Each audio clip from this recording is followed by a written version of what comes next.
We're all told to be the best, right? That skill and hard work are the keys to getting ahead. But what if that's only half the story? What if the very thing that makes you so good at your job is also making you a threat? Today, we're mapping the invisible power dynamics that decide who really gets ahead. So let's just start with a really powerful, kind of counterintuitive idea. Your competence, it can actually be a liability. It's a signal that can, believe it or not, trigger threat responses in the people above you. This turns your greatest strength into a potential career roadblock. And this isn't about you doing something wrong. It's just a feature how power works. Okay, so here's how we're going to break this all down. We'll start with the competence paradox, then dig into the threat pattern. We'll see how it plays out in the game of power, look at the cost of brilliance, find the strategist's edge, and wrap up with the final question. All right, first up, the competence paradox. This is where we really map out that collision between pure skill and the reality of status. So have you ever found yourself asking this?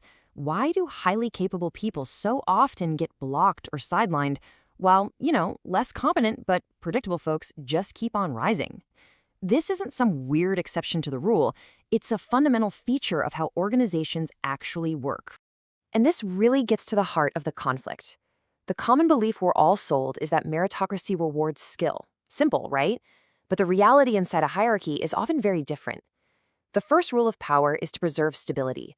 And your talent, well, that comes second to keeping the system stable. So, how does this all actually play out? Well, that brings us to our next section, the threat pattern. We're going to decode the invisible signals that power is really responding to. The whole pattern really boils down to 3 core signals. A simple process. It starts with comparison, which then triggers a need for control, and it's all based on a final calculation about safety. Let's unpack that first signal. Competence creates comparison. See, your skill is never just looked at on its own. It's always being measured against the people around you, especially your superiors. And when you're really good, you might accidentally shine a spotlight on their weaknesses, creating a comparison that makes them uncomfortable. And that leads right to the next signal. Threat triggers control. When your talent starts to feel like a risk to a leader's reputation, their authority, their status, the system's default response isn't to promote you, it's to contain you. It's about managing the perceived risk first and foremost. Which brings us to the final, cold calculation that power structures always make. Loyalty beats capability. Look, power loves predictability. A subordinate who reinforces the boss's authority is just safer than a brilliant star who might, intentionally or not, challenge it. It's that simple.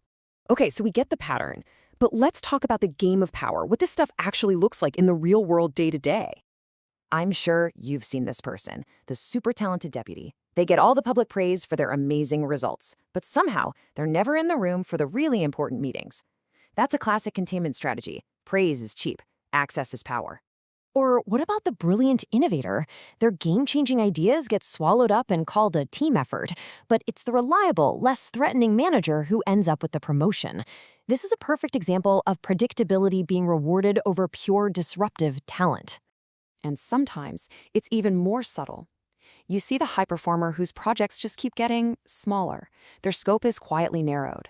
Their access to senior leaders is carefully managed. This isn't because they're underperforming. It's an active strategy to manage the threat of their competence. So what's the price you pay for not seeing this hidden game? Well, in this next part, the cost of brilliance, we're going to lay out the real-world consequences of ignoring these signals. So the real question is, who gets stuck in this trap? Well, ironically, it's often the people who are working the hardest, the ones producing the best results, the ones who truly believe that merit alone is enough. And the costs are tangible, and they are frustrating. First, you've got career stagnation. Those promotions just dry up. Then comes the increased scrutiny and micromanagement, a way to keep you under control. And finally, you get political isolation, where you're slowly cut off from the networks where the real decisions happen. But here's the good news. Just understanding these signals gives you a huge advantage. This is the strategist's edge. It's about learning to see the board, not just for the tasks, but for the power dynamics at play. And it really comes down to 2 very different ways of operating. The unaware performer, they're focused on being right, on showing off their individual skill, on challenging ideas head-on. But the aware strategist, they play a completely different game. They focus on alignment. They frame wins as team wins.